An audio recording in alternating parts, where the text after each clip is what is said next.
Good morning, student. Class third. How are you? I hope you all are fine.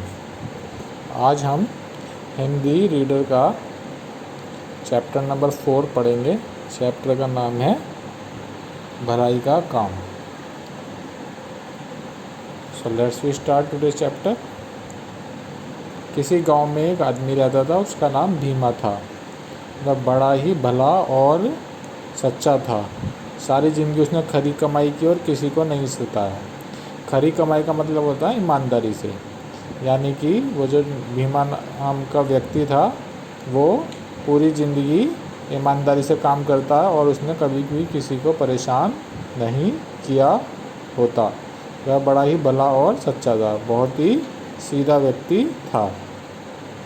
उसके 4 बेटे थे, घर की खेती थी, कुछ गाय भी थी, सभी मौज से रहते थे।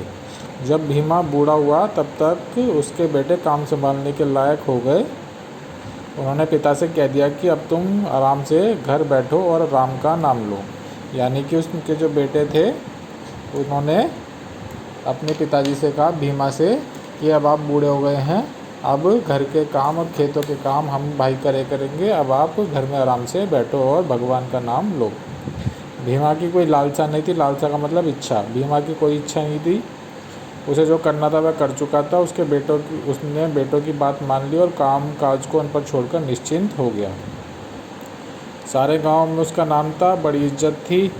सब लोग उसे अपना बड़ा मानते थे और दादा कहते थे।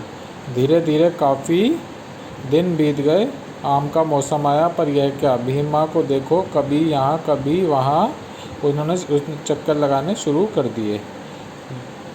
वह जहाँ कहीं आम की गुठलियाँ पड़ी देखता, उसे उठा लाते और गांव के बाहर जाकर ज़मीन में गाड़ आते। अब गर्मियों में जब आम का सीज़न आता है, आम का मौसम आता है, जब गर्मियों में आम आते हैं, तो भीमा ने क्या करा, गांव में जब लोग आम खा के गुठलियाँ फेंक देते, उसने वो गुठलियाँ उठाकर ज़मीन में उसको गाड़ने लगा। लड़कों ने यह देखा तो उन्हें बड़ा अजीब सा लगा। क्या हो गया उनके बूढ़े बाप को? लोग आम खा कर गुठलियाँ फेंक देते हैं और ये उस जूठन को साफ करते फिरते हैं। लेकिन जब उन्होंने देखा कि उनका बाप लगातार ये ओछा काम करते जा रहे हैं, उन्हें बुरा लगने लगा। ओछा का मतलब होता है छोटा काम।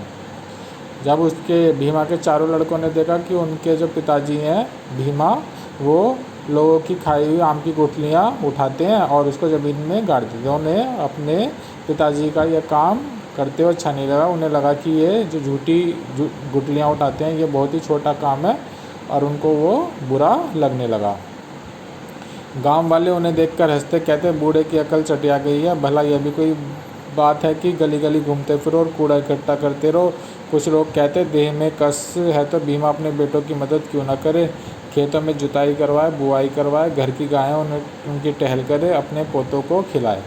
और गांव के लोग भी भीमा का मजाक उड़ाने लगे कि ये बूढ़ा हो गया है, पागल हो गया है, सटिया गया है, अगर इसको काम ही करना है तो अपने बेटों के साथ खेतों में उनकी मदद कराए और अपने पोतों को खिलाए।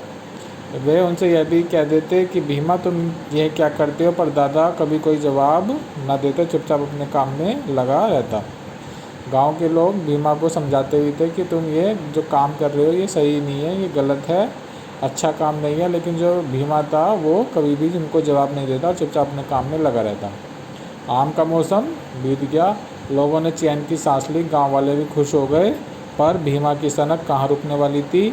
जहाँ जहाँ उन्होंने गुठलियाँ गाड़ी थी वहाँ वहाँ चक्कर लगाते, कभी घूरा ले जाते, कभी पानी ले जाते। घूरा का मतलब होता है खाद।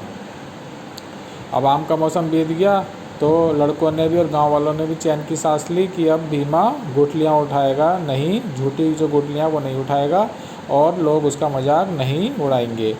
लेकिन जो भीमा था वो क्या करता था, वो उसने जहाँ पर गुठलियाँ ज़मीन में गाड़ी थी वो वहाँ पर जाता और उस जगह पर खाद और पानी डालने लगता। लोगों ने समझ लिया कि भीमा पागल हो गया। आम का अगला मौसम आया, भीमा का फिर वही सिलसिला शुरू हो गया। लड़कों ने बहुत गुस्सा किया, गांव वालों ने मजाक उड़ाया, परंतु बूढ़े भीमा ने सभी की बातों को अनसुना कर दिया। उस मौसम में भी उन्होंने हजारों गुठलियाँ गांव के चारों ओर फैला दी। अब क्या हुआ, अगले साल फिर आम का सीज़न आया तो भीमा ने फिर वही किया, झूठी गुठलियाँ उठाई और उसको ज़मीन में गाड़ने लगा।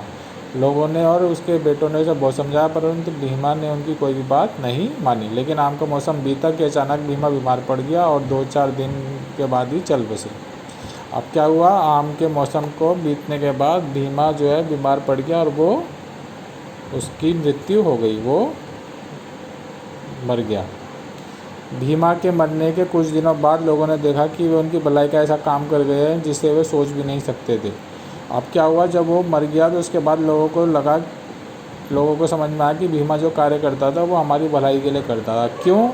क्योंकि गांव के चारों ओर आम के बाग लग गए, क्योंकि उसने जो गुठलियाँ बोई थी वहाँ पर वो पेड़ उग गए, पेड़ बड़े हो गए और उसमें आम आने लगे, आम के बाग लग गए, जिससे उन्होंने भीमा की सनक या पागलपन समझा था, वह वास्तव में उसकी दूर की सोच थी। तो जो लोग सोचते थे भीमा पागल हो गया है, तो उन्हें सब समझ में आने लगा भीमा ने ऐसा क्यों किया था, जिससे गांव में चारों तरफ आम के पेड़ हो जाएं और लोगों को भरपेट आम खाने को मिले। आम के मौसम में जब उन पेड़ों पर फल लगते तो गांव वालों को अपने भीमा की याद आती और जब वे उन्हें फल को खाते तो ऐसा जान पड़ता मानो भगवान उन पर आशीर्वाद की वर्षा कर रहे हैं। और जब जब उस पेड़ों पे आम लगते और गांव वाले आम खाते तब तब उन्हें भीमा की याद आती। तो ये भीमा ने गांव की भलाई के लिए कुछ नेकी के काम किए थे, लेकिन लोगों ने उसे पागल समझा। लेकिन गांव के लोगों को और उसके बेटों को उसके मरने के बाद समझ में आया कि वो उनके लिए बहुत नेकी का काम, भलाई का काम करके गया है। तो इसके आपको शब्दार्थ करने हैं जो PDF में आपको सेंड कर दिए जाएंगे। इसके आपको टिक राइट करना है। भीमा के कितने पुत्र थे? भीमा के 4 पुत्र थे। गांव वाले भीमा को कहते थे दादा।